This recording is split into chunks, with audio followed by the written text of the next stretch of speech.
1, 2, 3, 4, 5, 6, 7, 8, 9. It's the 2024. commandments. Never trust a mimic of your physiological needs. Your caveman ancestor needed a few things to survive. He woke up, ran to the lake, had a drink, threw rocks at a gazelle, showed off his kill to his tribe, and, potentially impressed a cave woman. They did all this because their reward circuitry promoted survival supporting behaviors with dopamine. These neural pathways have evolved surprisingly little since, just through new stimuli. Get a tribe through a group chat, get the gazelle through the new McGazelle burger meal, get sex through some very evil fucking websites. The reward circuitry in your brain is done.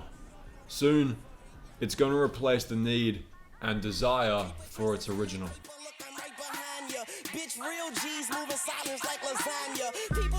Yeah, it's hypocritical me saying this, but nevertheless, keep critical information to your inner circle. If someone in your circle betrays you twice, are they really in your circle? This ain't the 80s where you can fucking rob a bank and walk around free the next day. There's cameras everywhere. You've probably heard of Ja Morant in the past few years. Well, story cut short, he's an incredible basketball player who's made some incredibly stupid choices. He got suspended for 25 games this season because his friend accidentally streamed on Instagram Live him toting a gun. Nunca hable, negativo, or never speak negative, because I don't know if that's very correct Spanish, but essentially never talk shit about yourself and sparingly anything else. This was in Bruce Lee's list too, for a little bit of credibility. He said that words are energy and cast spells. That's why it's called spelling. This is especially hard if you need the internet for your job, because, the media only pushes negativity, as you know.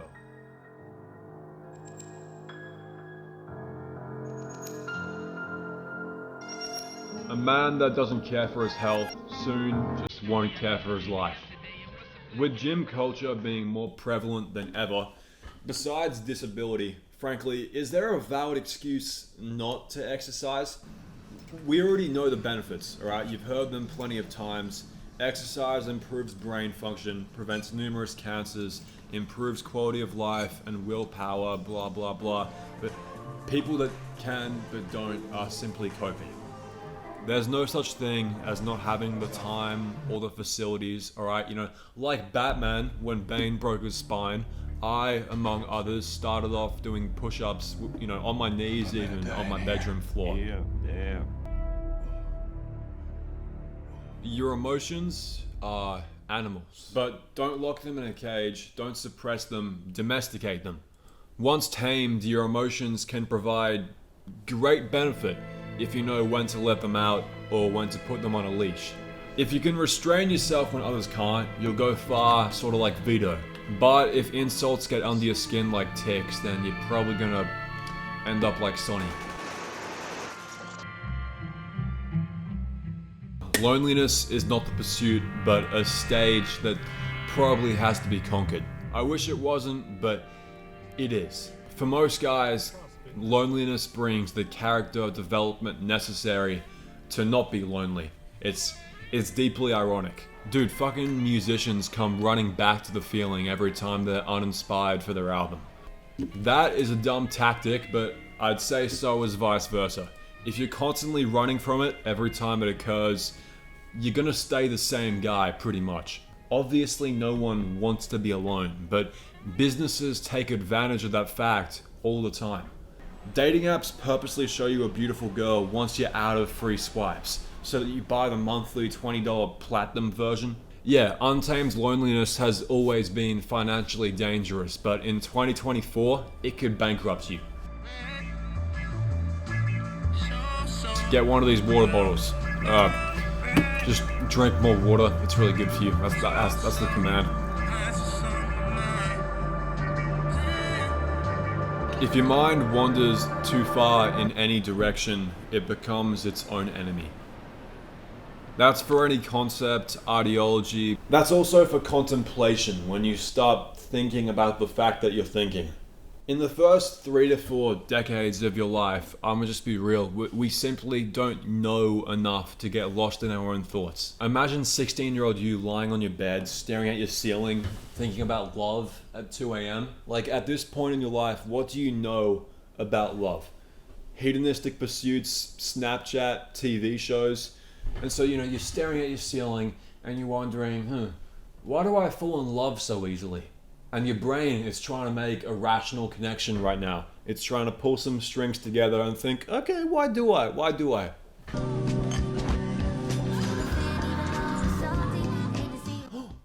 What TikTok said, I have childhood trauma?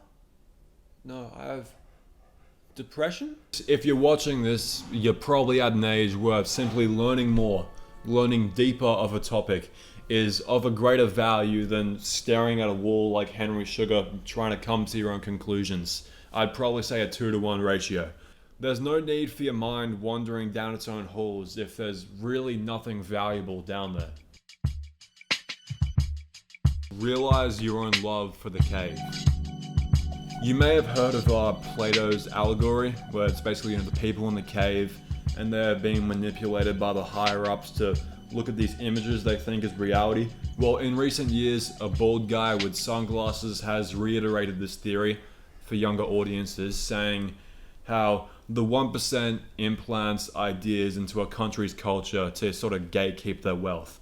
The supposed picture is these billionaires in their penthouse, they fund Kim Kardashian's latest breakup.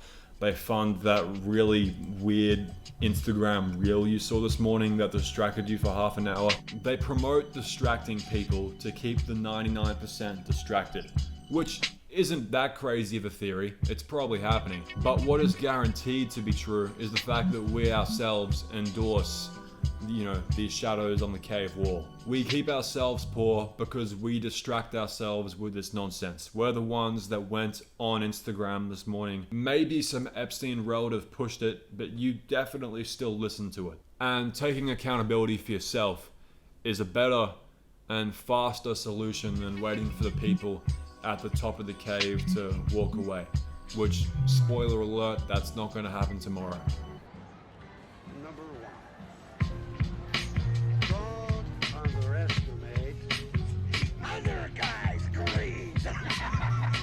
Contrary to recent thought, greed is still a sin.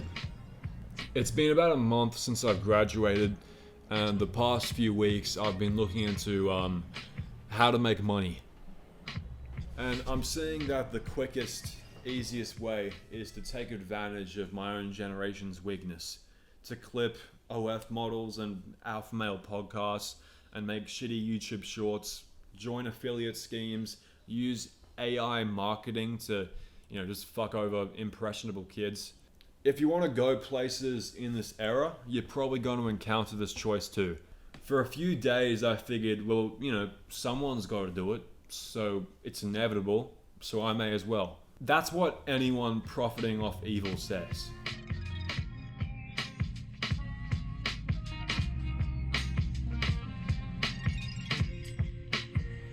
Alright, I'll update the manual next year. I might even go into some of these commands with their own videos. But until then, happy December and take care of yourself, especially because it's December. Here's a not so fun fact.